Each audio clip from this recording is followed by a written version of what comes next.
por un lado el INEGI da a conocer que disminuye el desempleo, que mejoran las condiciones del empleo formal y mejora también la calidad. Por eso te agradezco muchísimo, Gonzalo Hernández Licona, presidente del Coneval, que me tomes la llamada. ¿Cómo estás? Muy buenas noches. Hola David, muy buenas noches. ¿Cómo estás? Qué gusto saludarte. Porque hoy lo que estamos viendo es que mejora el empleo y mejora la calidad del empleo. Ustedes dan a conocer que hay una recuperación del ingreso.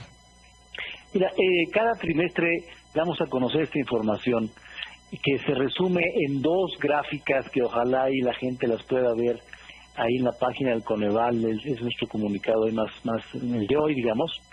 La primera es la evolución del poder adquisitivo del ingreso laboral, ¿no? ¿Qué quiere decir básicamente cómo le va al ingreso de las familias en materia de poder comprar cosas, ¿no? Sobre todo alimentos. Uh-huh. Este ingreso laboral pues bajó de manera importante pues del 2007 al 2014, pero del 14 en adelante con un bache en el 2017, pero ha venido recuperándose por varias razones. Lo que dimos a conocer hoy es que el último año ha continuado con la recuperación que se había estancado en 2017.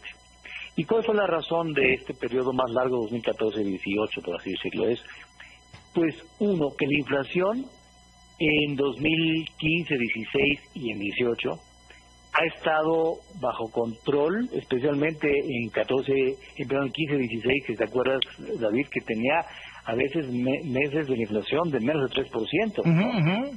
Y al inicio de 2018... llegamos a tener en el 15 una inflación del 2.1, que es la menor de la que se tenga registro. Así eso pasó 2015-16. Uh-huh. 17 se nos disparó la inflación, llegó a 6.8, 6.7, pues efectivamente pues fue un golpe al poder adquisitivo, pero en 2018, al menos en primero y segundo trimestre, con inflación que bajó sustancialmente respecto a lo que teníamos el año pasado, pues eso mostró y ayudó a la recuperación nuevamente del poder adquisitivo del ingreso laboral, del ingreso del trabajo de las familias. Entonces, son noticias importantes. Ojalá que esa tendencia continúe no solamente en el 18, sino pues, en los años siguientes, ¿no? Por supuesto, con un foco amarillo ves que la inflación del último mes pues, ya se repuntó un poquito, digamos, ¿no? Esperemos que sea un bache temporal de un mes, unas quincenas, y luego retome la reducción que hemos visto desde enero. Pero lo que queremos, al final, la información de este periodo es importante porque eso quiere decir que podemos tener la esperanza de la recuperación del poder adquisitivo del ingreso con una combinación de inflación baja, de creación de empleos que ha venido generándose hace algunos años, y de hecho empleos formales, que sin ser espectacular como China, pero sí ha venido creciendo a diferencia de años anteriores. Entonces, una combinación de un mercado laboral que va creciendo, de una inflación que va bajando, pues es una buena combinación para todos. ¿Cómo pesan estos factores? ¿Qué pesa más? Porque a veces no le damos el justo precio que tiene a mantener la inflación baja, como que de pronto no lo apreciamos tanto, ¿no? Yo creo que tiene que ser, a estas alturas, David, tiene que seguir siendo un objetivo bien importante del país, ¿no? Las inflaciones que ahorita recordábamos de 2.2, de 3% de hace un par de años, esa es la inflación que nos gustaría tener siempre, porque eso quiere decir que es más fácil ganarle la carrera a los precios. O sea, quiere decir que incrementos de los salarios, aunque no sean tan grandes de repente, pues le van ganando a la carrera a los precios. Es que hay algo bien importante, no importa cuánto ganas, sino que puedes comprar con ese dinero, ¿no? El tema es cuánto podemos comprar, ¿no? Pues en Venezuela puedes tú aumentar el salario 2,000%, si los precios crecen 3,000, pues ya te molaste, ¿no? Uh-huh, uh-huh. En cambio, con situaciones de inflación controlada, se ha visto aquí en China, que cuando hay inflación controlada, pues el poder adquisitivo, las cosas que puedes comprar mejoran. Por supuesto, en la otra parte de la ecuación, David, independientemente de la inflación, pues es seguir preocupándonos por una economía productiva, una economía cuya productividad crezca más, donde haya más empleos generados, donde haya eventualmente crecimiento de los salarios a partir de productividades. Entonces esa parte de la ecuación no hay que seguir, no hay que echarla al olvido, porque pues es el motor de la economía, es el motor del crecimiento económico, y junto con una inflación baja, pues podríamos estar en el mejor de los mundos. Que se ha venido formalizando el empleo, que se han avanzado como 15 puntos en la formalización del empleo en los últimos años, y eso pues mejora las condiciones y el poder adquisitivo de los trabajadores.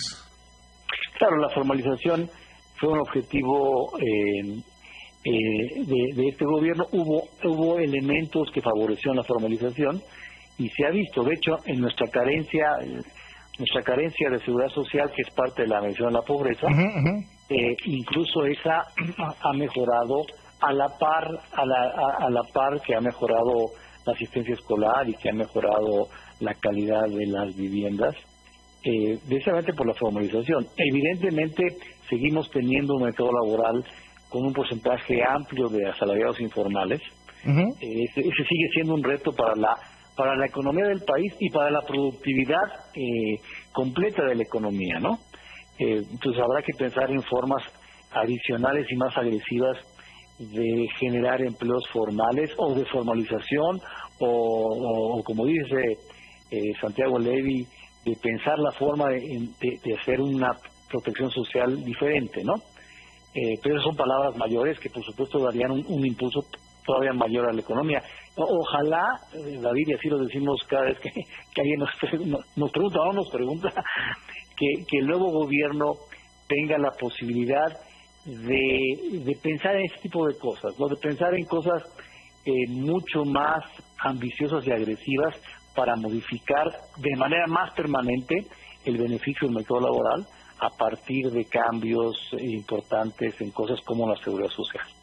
Porque es fundamental, y bueno, lo veíamos, hemos oído a los funcionarios que estarían en la Secretaría de Hacienda en el nuevo gobierno que hablan mucho de este tema de programas sociales vinculados con la calidad del empleo, porque sin lugar a dudas es fundamental. O sea, sin lugar a dudas es en la medida que el empleo sea formal y que la inflación sea baja, pues las condiciones de vida de la población mejoran. ¿Tú qué esperarías hacia dónde lo piensen, Gonzalo? Mira, no sé bien.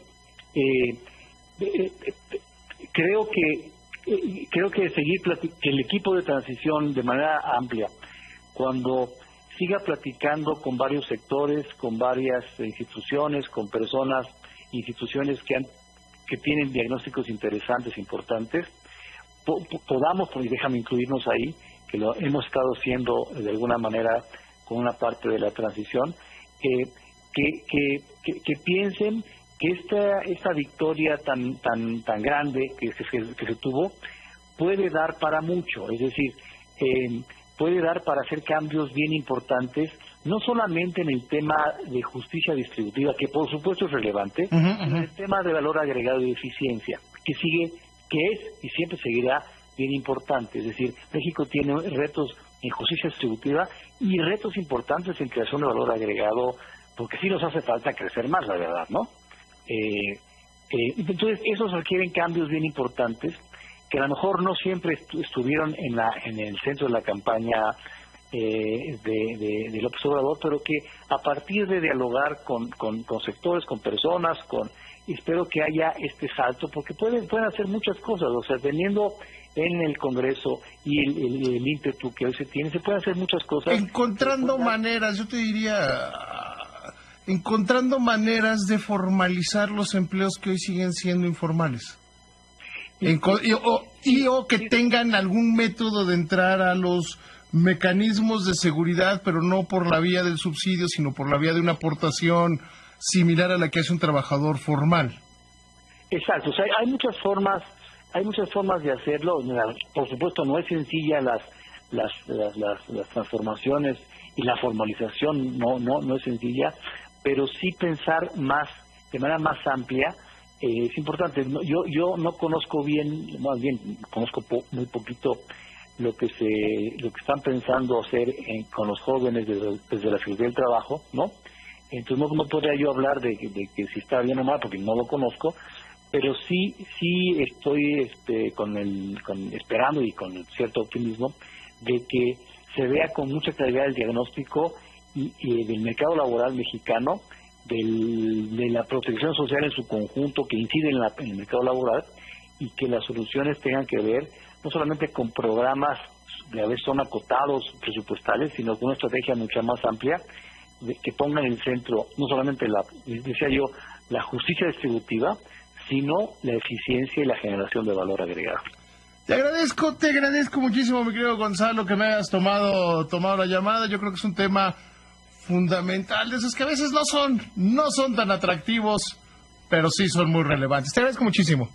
Gracias, David, un abrazo.